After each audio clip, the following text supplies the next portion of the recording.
Bueno, en nuestro video anterior quedábamos pendientes de hablar del sistema inmunológico, pero pensándolo a conciencia, hablar del solo sistema inmunológico es quedarnos muy cortos. Haciendo algunas reflexiones, quiero darles hoy a entender algo que se llama el sistema psico-neuro-endocrino-inmunológico. Y ustedes dirán, bueno, ¿y ese término tan rebuscado qué significa? Bueno, pues acompáñenme en el siguiente video a entender cuál es el significado de esta palabra. Y quiero empezar compartiéndoles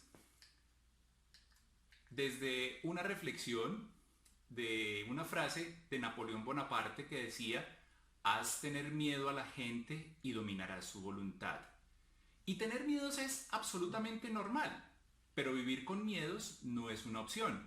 De tal forma que empezamos aquí a intuir cómo nuestras emociones y nuestros pensamientos empiezan a influir sobre todo un sistema orgánico. Este científico, Eric Richard Kandel, hablaba de que la conciencia es un proceso biológico. Entonces, empecemos a entender aquí que la conciencia no es una cosa etérica, no es una cosa abstracta, sino que, como este hombre nos dice, es un proceso biológico. Y nos dice él que a su debido tiempo podrá explicarse en términos de vías de señalización molecular que utilizan las células nerviosas para interactuar entre sí. Traducción de esto: nuestra conciencia es un proceso orgánico fisiológico y dependiendo de nuestro estado emocional y de esos procesos de conciencia, las respuestas biológicas serán de una o de otra determinada forma. Entonces, si vamos a hablar de conciencia, tenemos que empezar a entender que tenemos un director de orquesta en nuestro cuerpo. Y ese director de orquesta es el sistema nervioso.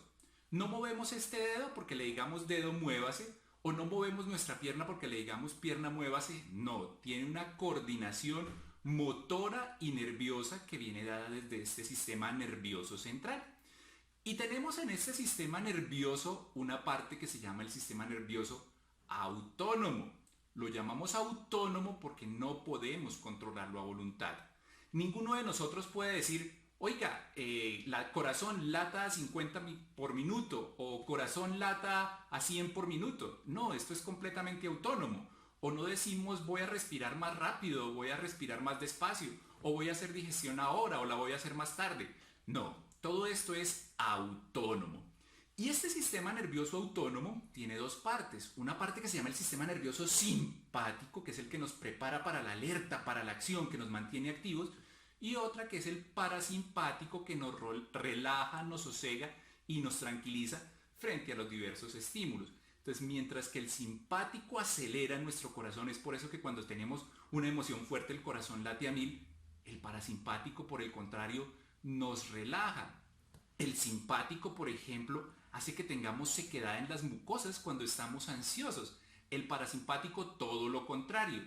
El simpático, por ejemplo, lentifica los movimientos intestinales. El parasimpático acelera. Y por eso es que podemos empezar a entender algunas dinámicas de las enfermedades desde estas disregulaciones de ese sistema nervioso autónomo. Y entonces tenemos que empezar a entender algo que denominamos los mecanismos de la enfermedad.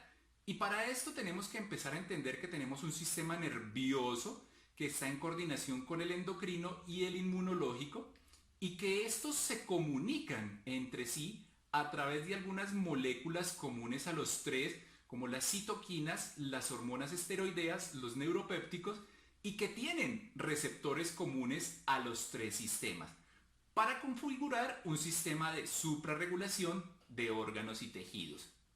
De tal forma que si yo empiezo a entender algunas dinámicas de vida, por ejemplo, en el hombre prehistórico, cuando él se enfrentaba a algunos peligros físicos como depredadores, fenómenos naturales, tenía algunas reacciones que eran innatas a él, como huir, pelear, y te generaba algunos reajustes orgánicos y adaptativos. ¿Qué pasa actualmente?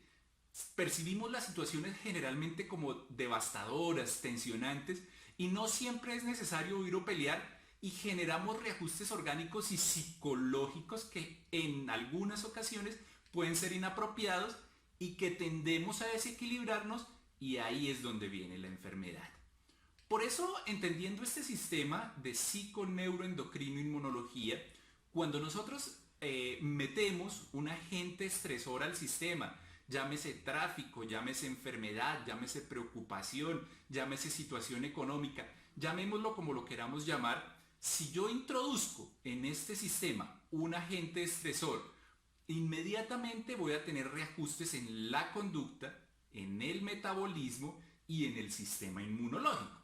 Entonces, puedo tener cambios en la atención, en la alerta, en los reflejos, en la libido. A nivel del metabolismo puedo tener cambios en el cerebro, el músculo, el corazón, la presión arterial. Y a nivel de mi sistema inmunológico puedo tener una redistribución de esas células inmunocompetentes y puede haber una inmunodesviación. Traducción de esto. Fíjense cómo empezamos a entender la enfermedad no como un simple desajuste en una parte de mi cuerpo, sino como un conjunto de situaciones físicas, mentales y emocionales que generan un desorden en todo mi organismo. De tal forma que, fíjense, por ejemplo, pensemos en una hipertensión. Yo puedo quedarme tomando antihipertensivos de forma permanente y no hacer ajustes en mi alimentación, y no hacer ajustes en mi actividad física, y no hacer ajustes en mis emociones, y maravillosamente estaré tomando antihipertensivos, pero la enfermedad seguirá su curso normal, de forma más silenciosa y sin generar tantos efectos gracias a la toma del antihipertensivo. Pero si yo empiezo a hacer, como decía Eric Richard Kandel, un proceso de conciencia y a entender esa dinámica de por qué me estoy enfermando, pues voy a entender cómo también puedo tratar mi enfermedad. Eso no quiere decir que voy a dejar de tomar los antihipertensivos. Quiere decir que voy a hacer un proceso de ajustar todas las condiciones que me están generando enfermedad y voy a hacer un proceso holístico, es decir, de forma integral voy a estar tratando mi salud. Entonces, fíjense que ese estrés, de acuerdo a la personalidad, yo lo puedo percibir dentro de límites normales y tener una muy buena capacidad adaptativa y percibir cada situación de vida como un reto y entrar en algo que denominamos euestrés. Fíjense que todos necesitamos un poco de estrés en nuestra vida cotidiana. Nacer nos genera estrés y necesitamos esa elevación de una hormona que se llama cortisol al momento de nacer para empezar a respirar. Y necesitamos una pequeña carga de estrés todas las mañanas para levantarnos de la cama. El lío es cuando ese estrés se me convierte en algo crónico, generando respuestas nocivas. Por eso cuando yo entro en ese euestrés, los cambios en la respuesta inmune no son dañinos y son reversibles.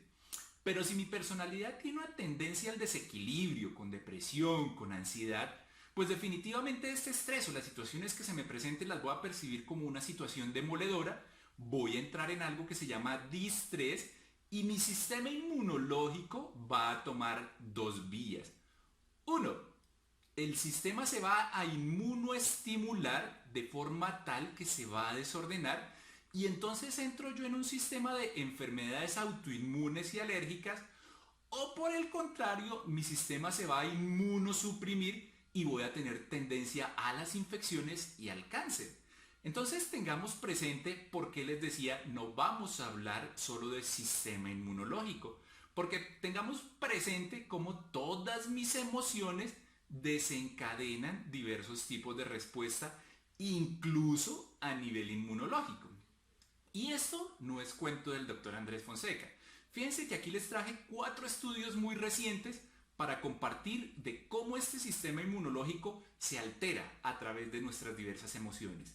En este estudio, por ejemplo, muy reciente, abril 2 del 2020, se habla de cómo mujeres con cáncer de seno, a quienes se les realizó un estudio, se encontró que hasta entre un 35 y 40% de ellas habían sido víctimas de maltrato en la infancia y que muchas de ellas durante su vida juvenil y adulta siguieron siendo víctimas de maltrato.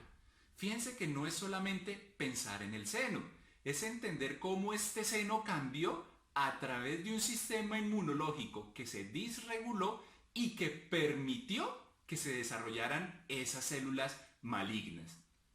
Y este otro estudio, fíjense que es muy cotidiano en nuestra consulta todos los días ver los pacientes con síntomas digestivos, llámese colon irritable, llámese gastritis crónica, llámese reflujo gastroesofágico, y tenemos herramientas maravillosas desde la medicina tradicional, omeprazol, lansoprazol, pantoprazol, se denominan inhibidores de bombas de protones que tienen efectos maravillosos. Y claro, también desde la medicina alternativa tenemos herramientas maravillosas para apoyar en esto.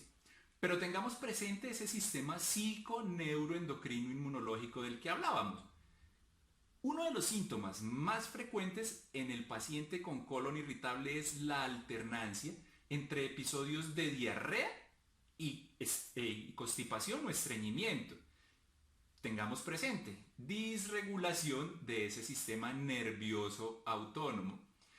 Algunos libros hablan, por ejemplo, que el 95% de los síntomas digestivos no tienen nada que ver con el intestino ni con el estómago, tienen que ver con emociones mal manejadas. Y de esto nos habla este artículo, también muy reciente, fíjense, enero 11 del 2020, en el cual se pretende hacer un enfoque interdisciplinario en el manejo de la enfermedad inflamatoria intestinal crónica y en ese eje cerebro-intestino. Y veamos esto, el sistema inmunológico en adultos mayores con trastornos depresivos, que son expuestos al sarampión y se contaminan mucho más fácilmente, así hayan tenido vacunas. Entonces fíjense que nosotros podemos exponernos a una vacuna, que es una herramienta terapéutica, pero si nuestras emociones no están adecuadamente reguladas, ese sistema inmunológico definitivamente no va a responder de forma integral. Y problemas alérgicos. Fíjense que muchas veces las alergias a todo nivel, llámese piel, llámese digestivo, las dejamos reducidas a un conjunto de medicamentos o a un conjunto de situaciones en las que buscamos a través de pruebas de alergias a qué soy alérgico. Pero hay situaciones muy claras. Fíjense este artículo del 2018 que nos muestra cómo el estrés y cambios a nivel emocional se relacionan directamente con todas esas situaciones alérgicas en los pacientes. Entonces, como decía uno de los padres de la medicina moderna que se llama William Osler, es mucho más importante saber qué clase de paciente tiene una enfermedad que la clase de enfermedad que tiene un paciente. Entonces, entendiendo ahora sí al sistema inmunológico no como un sistema aislado y cómo su comportamiento se ve influenciado por nuestras emociones, te espero en mi próximo video con los tips inmunológicos. No faltes.